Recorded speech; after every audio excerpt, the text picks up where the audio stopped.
Hello, my name is Lucas. This is a bit of lit. I'm here to talk about Legends of the Condor Heroes #1, A Hero Born, translated by Anna Homewood from Yong's writing, who is a Chinese author who was writing Wuxia novels from the 1950s to 1972, I believe. A famed historian of his own, with all kinds of PhDs awarded to him for his work in literature and his own research and all that. Sadly passed away in 2018 on October 30th, I believe. But this work of creation, this work of imagination from him is absolutely stunning. And I need to read the rest of the series so badly. Thankfully, I have the next two, but when I finish the fourth one, I'm just going to have to reread the whole thing again, I think. This is the first time in a very long time where I have been completely obsessed with the novel that I'm reading. I was so happy to read this because it just like it's so cool, so badass, so many rich characters, really moving moments, great drama, incredible pacing and plotting and all that stuff. It's just a brilliant work of fiction. And yeah, I mean, I read every day, most of the time at least. 95% of the year I will read every day. But usually I'm not like passionately looking forward to reading when I'm at work. But this time, while I was at work, I was just thinking, I can't wait to get home so I can have time to read. I can't wait to get home so I can have time to read. Man, I love this book. So maybe I should tell you what it's about, yeah? So that you can check it out if you haven't already. If you have read this book, what do you think of it? Do you love it as much as I do? What do you love about it? I kind of love everything. I love Guo Jing's dim-wittedness. I think it, it has that kind of Western fantasy trope of, like a dim-witted farm boy who doesn't know any better. But it's so good here. I love Guo Jing. I love every character in here. But anyway, this is a wuxia novel, so it is a historical fantasy martial arts fiction novel set in China and Mongolia. Around the time where the Song dynasty was at war with the traitorous Jin. And a little bit further up north was a growing menace in the Mongolian hordes, ruled by Temujin, as he is known here, who has his own politics going on in the middle of this novel, as we see him rise to become Genghis Khan. And it's just so good. Okay, it's awesome. Everything is awesome. This book is wonderful. I will say one thing, if I'm going to criticize, it's really weird to see some of the characters have like English names, like Charity Bao. Bao is not an English name, but Charity is, of course, or Lotus. Even our introductory characters have English names, but they're okay because they're kind of like cool, badass names. But I kind of feel like it would have been better if they just had their Chinese name. We already know it's a Chinese author. We know it's in China. So they can just have their Chinese name. That's my feeling. But it's okay. It's just kind of weird because some characters have their Chinese name and some characters don't. I don't get it. But so I would say maybe on that front, Anna Homewood didn't quite do justice, although she does explain her reasons in the back. Which I can understand, but I guess because I can read and speak Chinese, I just think, I don't have to know what the names are supposed to mean. Just give me their names. Okay, so we start with Ironheart Yong and his brother-in-arms, Sky Fury Guo. They fight together. They're patriots to the Song dynasty. They love each other as brothers. They fight with each other, for each other, all that. And they vow to always be together in a sense. They're planning to, if they have wives and both their wives are pregnant, if one has a son, one has a daughter, they will have them marry. If they both have daughters, they'll be playmates or whatever. Same thing if they are sons. They will train their sons to be patriots as well, and martial arts masters. Unfortunately, they live in China during a period that is tumultuous, to say the least, with the traitorous Jin dynasty, not dynasty, but the traitorous Jin. They're always called traitors. So, anyway, there is a prince, I believe it was the 6th prince, Wan Yan Honglie. He comes into the mix. There's also a Taoist monk who is a real figure, Cho Chu-ji, if I recall correctly how to say his name. First, Ironheart and Sky Fury meet the Taoist monk, and then they run into trouble with the Jin. They helped the Taoist monk after an epic battle, because this novel is full of totally epic, badass battles, absolutely horrifying characters, which we will get to. Sky Fury and Ironheart helped Cho Chu-ji, who then vows later when Wanyan Honglie attacks Ox Village and takes Charity Bao, Ironheart Yong's wife, for himself, because she helped him in a way that you can find out for yourself. It appears as though both Ironheart and Sky Fury die in battle, and their wives go missing. One is taken by Wanyan Honglie, and the other disappears. Far up north into Mongolia, Cho Chu-ji vows to bring them back and to, promises to protect them and all that.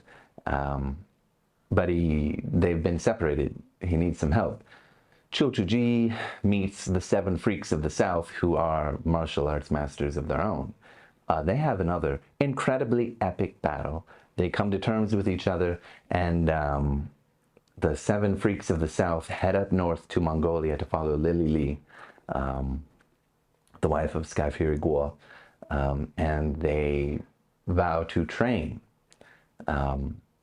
Lily Li's son, Guo Jing, who is our main character, so that 18 years later, on the 24th day of, I forget which month of the lunar calendar, 6th month or something,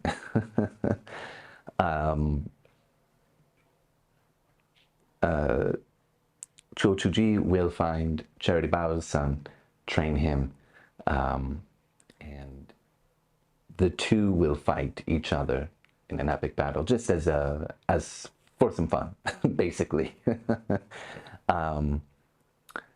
While up north in Mongolia, at this time, Temujin is a great general. He later becomes Genghis Khan. He's learning from the 7 freaks. However, before he can learn anything from them, they face an enormous threat. Iron Corpse and Bronze Corpse, and they have lots of other really cool, badass names. These people are utterly horrifying. They will leave the skulls of their enemies perfectly punctured with their fingers and thumb, like a bowling ball, essentially, because they are just such powerful, monstrously powerful people. One of the 7 freaks dies, so the 6 remaining train Guo Jing, who managed to kill, I believe he killed Iron Corpse, the man, and Bronze Corpse, Hurricane May, as she's called. She is blinded, but she becomes increasingly more powerful. But while they're training, Temujin and his brothers in arms and his adoptive father and all this stuff, there's a lot of politics going around, and heads are bustling up against each other. And we see a lot of really incredible badass action and lots of really great politics going on there. Very easy to follow, very intriguing, fascinating drama, all kinds of incredible pacing for this period.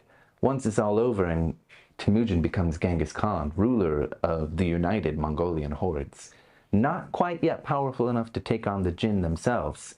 They need to build up their strength. I'm leaving out so much because there's just so much.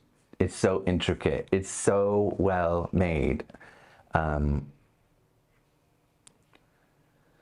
There is Harmony Yin, who is a kind of mentee of Cho Chuji, if I remember correctly, and is learning with Yang Kong, who is the son of Ironheart Yang, comes and tests Guo Jing, who makes his way down south with the 6 freaks of the south, or the 7, because they can't forget about their brother Zhang Asheng. I believe he was the 5th brother. I think so. Anyway, while he's there, we run into some seriously crazy things going on. Lots of coincidences, perhaps, but it's so extremely intricate and well done. We find out what truly happened to Ironheart Yang as he goes down. We also find out what kind of person Yang Kong is. In fact, Yang Kong doesn't go by that name. Yang Kong doesn't know his name is Yang Kong because he believes he is the son of Wanyan Honglie. But he is not. Charity Bao is his the consort, and Charity Bao had her child, right? You see, Ironheart Yang had adopted a daughter along the way. The family that brought him to health all died in a plague, and the only one who was left alive was the daughter, and so he vowed to train her and all that stuff. And Guo Jing finds himself in the middle of this. Guo Jing is a great character. He's loyal, powerful, dim-witted, kind of slow, does his best, very honorable and all that. But we see that the sons of the 2 brothers in arms that we followed in the beginning, who were, you know, loyal and strong and powerful and everything else, they've become very different people because of their upbringing, right? Yang Kong is petty, conniving, focused on his own enjoyment, likes to toy with others, use them for his own pleasure. He's cruel, and right at the end of the novel, he finds out, I've spoiled it for you, but he finds out his true origins after a plethora of incredibly badass fights. Also, yeah, so we get to see that conflict. And in the second novel, he's going to have some troubles with his identity as a Chinese. We're going to see what happens with that. I'm excited to find out. Also going to find out what happens with Guo Jing, who has met Lotus Huang, although Guo Jing has been betrothed to Kojin, who I believe, if I remember right, was Temujin's daughter. But he seems to love Lotus Huang, who in Chinese is Huang Rong. She's a really great character, although I don't really buy into their romance or any of the romances in here, although I do believe in Kojin's love for Guo Jing. It's hard to keep all these names in my head. Actually, that one I kind of buy into, but he has no feeling for her at all. He just sees her as a younger sister. But we're going to see what happens with Lotus Huang, who's this really cool, really powerful, sneaky, clever, childish kind of character, very powerful young woman. and I am excited for part 2. I hope that I have convinced you that this is super awesome and amazing, and really rich characters, really amazing. I mean, just incredible intricacies in the plotting, and the pacing is pitch perfect the whole way through. It knows when to rile you up and get you excited and get you pumped for the fights, and then bring it down when you see the after effects of the fights, or because sometimes they have political importance, right, up in Mongolia. Sometimes they have importance for the characters, and they grow and develop and change, or some relationships are formed, and it's just like, this guy is incredible. And in that sense, I believe Anna Homo did a great job in translation, although I would prefer that they just have their Chinese names, personally. I love this book. I love it so much. It is one of my favorite books, and I'm hoping that the rest will be even better than this novel, which seems hard to even equal this novel. It's amazing. It's so good. I love it. I love it. I love it. I love it. I love it. I love it. I love it. And I'm looking forward to the other 3, which would be, I believe, the next one is, oh, the next one's even bigger, A Bond Undone, which will be all about Guojing and probably the troubles he's going to have because he's falling in love with Lotus. I believe A Bond Undone is probably going to be him rejecting his betrothal to Kojin, and probably also Yang Kang rejecting his identity as a Song Dynasty Chinese. And then after that, we have A Snake Lies Waiting. I don't know what this one's going to be about because I haven't read A Bond Undone, but I'm very excited. And then there is A Heart Divided, which I don't have, but I love this series already. I love this one at least, and I think I will love those 2, and I think I will love A Heart Divided, and I hope that you love it too. Thank you. Bye.